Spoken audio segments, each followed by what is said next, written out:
I'm Olivia, a 32-year-old economist. I live in a neat, well-furnished house with Michael, my husband. He's a manager, and we've been married for 6 years. We bought this house together, filled it with fancy furniture, paintings, and all sorts of high-end appliances. Our life, at first glance, seems almost perfect. Michael and I always wanted a big family, but things haven't been easy. I can't get pregnant, yet. I try to stay positive, telling myself that everything will happen in its own time. But deep down, it's a sore spot, a silent battle I fight every day. One Friday evening, as I was organizing our bookshelf, Michael walked in, looking uneasy. "Olivia, I need to tell you something," he said, avoiding eye contact. "What's up?" I asked, curious about his tone. "It's about Laura, my sister. She's having trouble with her husband again. She wants to spend the weekend here with the kids," he said quickly, as if trying to get it all out before I could react. I paused, feeling a knot form in my stomach. Laura's visits were always chaotic. Her 3 kids were a handful, to say the least. They ran around, fought, and made a mess. "Michael, you know how I feel about this. Our house turns into a zoo when they're here," I replied, trying to keep my voice calm. "Come on, Olivia. They're just kids. And Laura needs our support," he countered, sounding a bit annoyed. "I know, but it's always the same. They don't listen, and she never disciplines them. It's exhausting," I said, feeling my frustration rise. "Just this weekend, okay? Please?" Michael pleaded, giving me that look he knows I can't resist. I sighed, "Fine, but I'm not happy about it." The next day, Laura arrived with her kids. As expected, the house turned into chaos. The kids were everywhere, leaving a trail of destruction in their wake. I tried to keep my cool, but it was wearing thin. At one point, I found the youngest, Tommy, drawing on the living room wall. "Tommy, stop that right now," I shouted, more sharply than I intended. Laura, who was lounging on the sofa, shot up. "Don't yell at my son, Olivia. He's just a child. Maybe if you had your own, you'd understand," she snapped. I felt a sting at her words, a mix of anger and sadness. "That's not fair, Laura." "I'm just trying to keep some order here," I retorted, my voice shaky. Michael walked in, hearing the commotion. "What's going on here?" he asked, looking between me and his sister. "Olivia's being too harsh on the kids," Laura complained. "They're destroying our house, Michael," I exclaimed, feeling overwhelmed. "Let's all just calm down. They're kids, Olivia. They don't mean any harm," Michael said, trying to mediate. I felt a rush of disappointment. Once again, Michael was taking Laura's side. It was always the same. I walked away, feeling alone and misunderstood in my own home. It was a Saturday morning, a couple of weeks after Laura's last visit. I was in the kitchen, sipping my coffee, enjoying the rare quiet when Michael walked in, looking a bit hesitant. "Olivia, I have something to tell you," he started. "What now?" I asked, a sense of dread creeping in. "Laura called. She's coming over today, with the kids," he said quickly. I almost choked on my coffee. "Again? Michael, you can't be serious. We just had them over." I know. But she's really struggling right now. "We need to be there for her," he replied, sounding almost apologetic. I slammed my cup down, feeling my anger boil over. "What about us, Michael? Our weekends are always hijacked by her and those wild kids."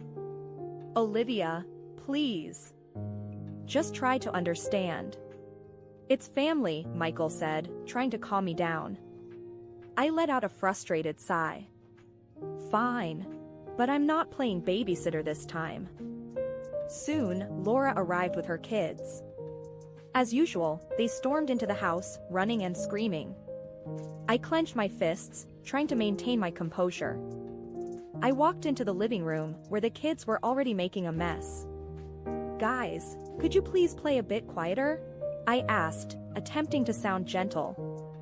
Laura, who was busy scrolling through her phone, looked up. Oh, let them be, Olivia. Kids will be kids. I gritted my teeth. That's not the point, Laura. They need to learn some respect. Laura rolled her eyes. You wouldn't understand.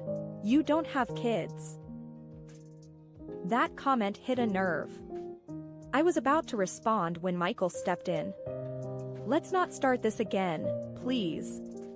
Olivia, the kids are just playing. Laura, try to keep an eye on them.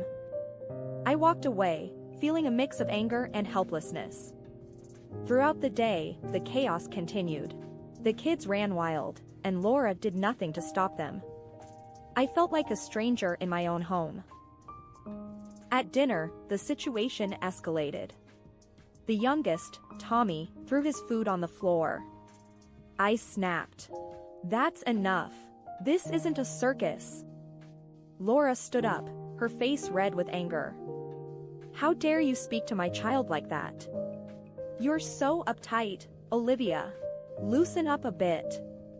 Michael, trying to play peacemaker, said, Olivia, maybe you're being a bit too harsh. They're just kids. I looked at Michael, feeling betrayed. I'm being harsh? Look at this mess. We can't keep living like this every weekend. Laura scoffed. Well, if it's such a burden, maybe we won't come anymore. I shot back, maybe that's for the best. The room went silent.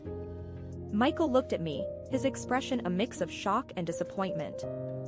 Laura grabbed her kids and left the room. I stood there, realizing that my attempt to keep order had only caused more chaos. It was a quiet Saturday morning. I was in the living room, admiring a beautiful painting that had been in my family for generations. As I stood there, lost in thought, the doorbell rang. With a sigh, I went to answer it.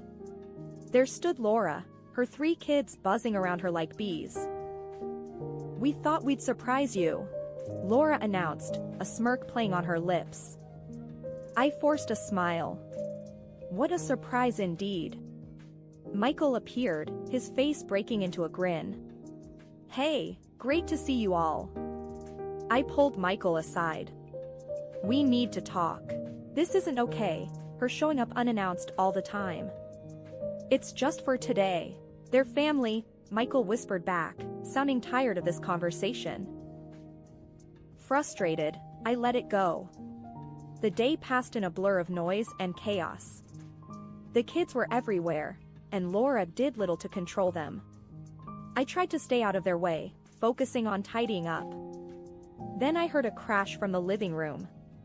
My heart dropped. I rushed in to find the painting, my cherished, irreplaceable painting, inherited from my grandfather, on the floor, its frame broken, the canvas torn. What happened? I gasped, my voice trembling with anger. The room fell silent. The kids looked guilty, but Laura just shrugged.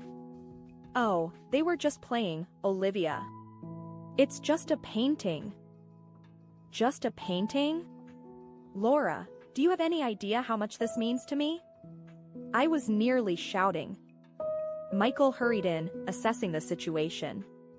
Olivia, it's an accident. They're just kids. An accident? This was an heirloom, Michael. I cried out, feeling a surge of anger and sadness. Laura rolled her eyes. Oh, please. It's not the end of the world. You're overreacting. Overreacting? This is about respect, something you and your kids clearly lack. I shouted, my patience completely shattered. Michael tried to calm things down. Let's just all take a breath. It's not worth fighting over. I couldn't believe what I was hearing. Not worth fighting over? Michael, when will you stand up for what's important to us, for our home?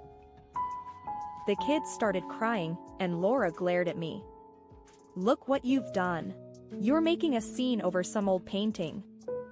That was it, the last straw. I pointed to the door. Get out. Now. I can't take this anymore. Laura's mouth fell open in shock, and Michael's face was a picture of disbelief. You can't kick my family out, Olivia. Michael protested. This is my home too, and I've had enough. They need to leave, I said, my voice firm and unwavering. Laura, scowling, herded her kids out, muttering insults under her breath. Once they were gone, the silence was deafening. Michael looked at me, his eyes cold and distant. Olivia, you've gone too far this time, he said quietly. Too far?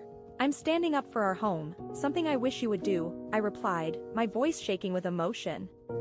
That Saturday, I was sipping my coffee, still seething from the disaster with the painting, when Michael walked into the kitchen. He had that look on his face, the one that meant trouble. We need to talk, Olivia, he said, cutting straight to the chase. What's it this time? I asked, my tone sharp. It's Laura. She's getting a divorce. She's a mess and needs to stay with us. With the kids. For a few months, he blurted out. I stared at him, disbelief turning to anger. Stay here? Are you out of your mind, Michael? She's family. She needs us, he said, his voice firm. I slammed my coffee cup on the table. What about what I need? What about our life? It's just for a while. We can't turn our backs on her, Michael insisted. I felt a surge of frustration. It's always about what Laura needs. What about me, Michael? He sighed, rubbing his temples. Olivia, I'm asking you to understand. It's important. Understand. That word again. I was sick of understanding, sick of always being the one to compromise. No, Michael. I'm done understanding. Done compromising, I shot back. He glared at me. They're coming, Olivia. That's final. The conversation ended there, but the tension lingered like a bad smell. The next day, I realized my car was gone. I called Michael, my voice icy. Where's my car? I demanded. I took it. Laura needs it more. She's got the kids, he said, as if it was the most natural thing in the world. You took my car? Without even asking? I felt my blood boil. It's my money that paid for it. My decision, he replied curtly. That was the last straw. Fine, Michael. You do things your way, I'll do them mine. I hung up, my mind racing. It was time to take action. I looked around our house, every room a reminder of the life we'd built and the peace that had been shattered. I needed to make a move, something bold, something decisive. Michael had pushed me to the edge, and now it was my turn to push back. I sat there, plotting my next steps, a plan forming in my mind. Whatever I was going to do, it needed to be big, a statement that I wasn't going to be walked over anymore. But what exactly? That was the question. I felt a mix of fear and adrenaline at the thought of what was to come. Michael had no idea what he had set in motion. On Monday, the sun hadn't even fully risen when I started my plan. I've always been meticulous, every receipt saved, every purchase logged. Today, that attention to detail was going to pay off. I called the most reliable moving company in town, ready for a drastic change. The movers arrived early, and I was ready with a list. Everything I bought, it's leaving today, I told them firmly, handing them the list. It included all the furniture, the appliances, every single item I had paid for with my own money. The team leader looked at the list, then at me, and nodded. We'll handle it, ma'am. Piece by piece, the house was stripped bare. The living room, where we had laughed and argued, the bedroom, once a sanctuary, now just empty spaces. Michael was still absent, unaware of the transformation his home was undergoing. In a way, the emptiness of the house started to feel like a fitting metaphor for our marriage, void, stripped of warmth, bare of any love or understanding. With the last item loaded, I did a final walkthrough. The house, once a symbol of our shared life, was now just a shell.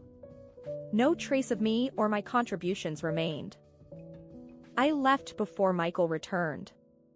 I wanted to be gone, to be free from the confrontation, the accusations, the pleading. I wanted him to experience the shock, the sense of loss, without me there to witness it. Driving to my mother's house, I couldn't help but play over in my mind the moment Michael would walk into the empty house. I imagined his confusion turning to realization, the shock, maybe even a hint of regret. I was sitting in my old bedroom at my mother's house, surrounded by the things I had taken from our home, when my phone rang. It was Michael. His voice was a mix of rage and disbelief. "Olivia, what the hell have you done?" he bellowed as soon as I picked up. "I took what's mine." "Just like you took the car," I replied, my voice calm but firm. "The house is empty. You stripped it bare. How could you?" His anger was palpable, even through the phone. "You made your priorities clear, Michael." "So, I made mine," I said, standing my ground. "This is insane." "You're acting like a child," he accused. "No, I'm acting like a woman who's had enough. Enough of being sidelined, enough of your sister's chaos, enough of you taking me for granted," I shot back. There was a pause, a moment of silence that spoke volumes. "I'm coming over." "We're settling this now," he said, and hung up. An hour later, Michael was at the door. He looked furious, his eyes scanning the room, taking in his surroundings, my old childhood bedroom, now a sanctuary for what I had salvaged from our home. "You've lost your mind, Olivia. Taking everything, leaving me with nothing," he started, his voice loud and accusing. "I left you with exactly what you chose, your sister, her kids, and a house you preferred over our marriage," I replied, meeting his gaze. "You think this is some kind of game? You think you can just take everything and walk away," he said, his voice rising. "It's not a game, Michael. It's my life. And yes, I can walk away. You've shown me exactly where I stand in your life," I said, my voice steady. "This is not the end, Olivia. You can't just end things like this, over some furniture and a car," he said, his voice a mix of anger and something that sounded like desperation. "It ended the moment you chose your sister over your wife. The furniture, the car, that's just stuff. It's the respect and love that's missing, and that's not something you can get back just because you want to," I replied. He looked at me, his anger giving way to a realization, a dawning understanding of the gravity of the situation. "So, what now? You divorce me? Over this? If that's what it takes to show you that I'm serious, then yes," I said, the words tasting bitter but necessary. He looked defeated, beaten down by the weight of his choices and their consequences. "You've made your point, Olivia. It's not about making a point, Michael. It's about making a life I can be happy in. One where I'm respected and valued. And right now, that life doesn't include you," I said, the finality of my words hanging in the air. He left without another word, the door closing softly behind him. I sat there, in the quiet aftermath of our confrontation, knowing that this was a turning point. There was no going back, only forward, into a new, uncertain future, but one that I would navigate on my own terms.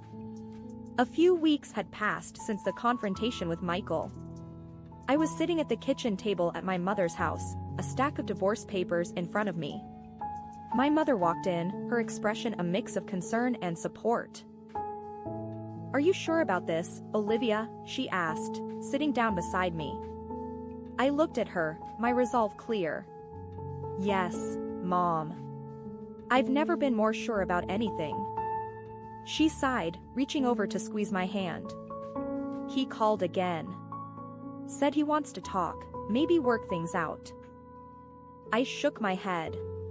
"There's nothing left to work out. I've made up my mind." "You're being really hard, Olivia. Marriage isn't easy. It takes compromise," she said, her voice gentle but firm. "Compromise, yes. But not sacrifice.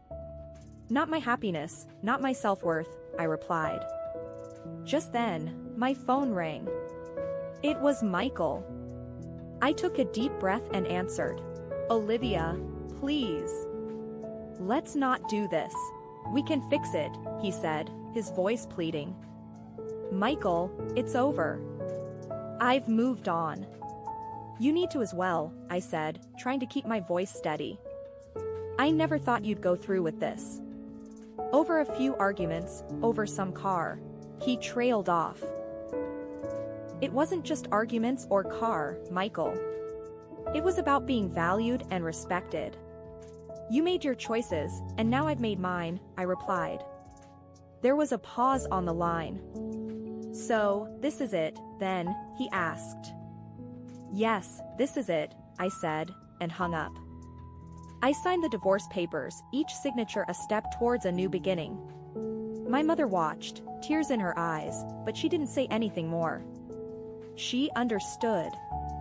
In the weeks that followed, I settled into a new routine. The divorce was finalized, and I started to feel like myself again.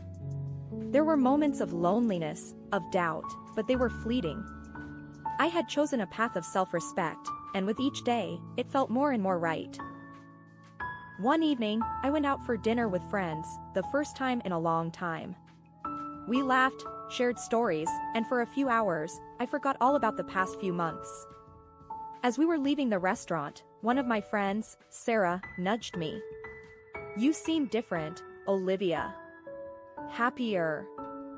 I smiled, feeling a sense of peace. I am. I finally feel like I'm in control of my own life again. We walked out into the cool night, the city lights twinkling around us. It felt like a fresh start, a new chapter. Several months had passed since my divorce, and I was sitting on the small balcony of my new apartment, enjoying the quiet of the evening. Suddenly a text came from a friend, Linda. She always had the latest gossip. Heard about your ex working himself to the bone now. His sister's causing him hell. Serves him right. I sighed, a mix of satisfaction and pity. Yeah, I heard. He made his bed. Linda was quick to reply. You're better off. He's drowning in debt and drama. I put my phone down, thinking about Michael. Last I heard, he was struggling, working overtime to support Laura and her kids. Their house had become a hotbed of arguments and stress. Part of me felt vindicated, but there was a small part that felt sorry for him. I shook off the feeling.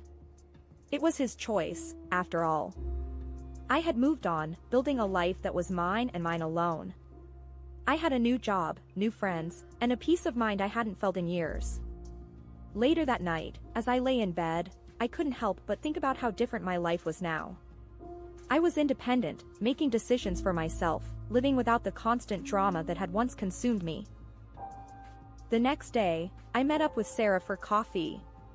She was always straight to the point. You look good, Olivia. Really good. Not like when you were with what's his name. I laughed. Thanks, Sarah. It's been a journey, but I'm in a much better place now. Good for you. You deserve it. After all that crap he put you through, she said, taking a sip of her coffee. I nodded, feeling a sense of accomplishment. I learned a lot. But now, I'm just focused on moving forward. As we chatted, I realized how far I'd come. I was no longer the woman who put up with everything. I was stronger, more confident, and in control of my life. Walking back to my apartment, I felt a sense of optimism. The future was uncertain, but for the first time, that uncertainty excited me. I was ready for whatever came next, ready to face new challenges, and make the most of new opportunities.